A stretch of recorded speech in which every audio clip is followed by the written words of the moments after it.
আলোচনা করলে ওইটাতে ওরা এই পেশে কমে দিছে, কিন্তু ওই পেশে ফর্মেলি ওই পেশে বাড়ি গেছে। তার মানে ওদের কাছে এখনো বার্তা যায় নাই।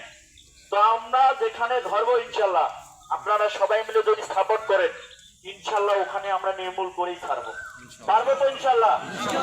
সবাই যদি আমরা একত্রিত থাকি। আরে ভাই, ভয় করবেন কিসের জন্য? ভয় করবেন তারা যাদের পিছনে কেউ থাকে না। আপনার পিছনে তো যুব সমাজ আছে, এলাকার ময় মুরব্বী আছে, আপনাদের ফ্যামিলি আছে, আপনাদের আত্মীয় স্বজন আছে, চেয়ারম্যান মেম্বার আছে, তারপর হচ্ছে প্রশাসন আছে। যতই ওরা খারাপই করুক, টাকা পয়সা খাক, কিন্তু সমাজের এই আপনাদের মতো আমাদের মতো মানুষের কাছে এসে ওরা কখনোই বলতে পারবে না আমরা মাদককে সহায়তা করি। বলতে পারবে? তাহলে আপনি কেন ভয় করবেন? আপনি ভালো কাজকে থামাইতে যাচ্ছেন এবং শক্তি নিয়ে যাচ্ছেন, তাহলে ভয় পাওয়ার এখানে কোনো কিছুই নাই।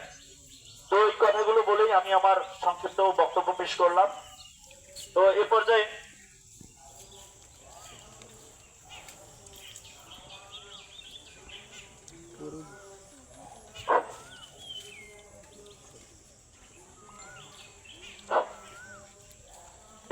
আমি প্রাণ মসজিদ থেকে তেলাওয়াত করার জন্য বিশেষভাবে অনুরোধ জানাচ্ছি।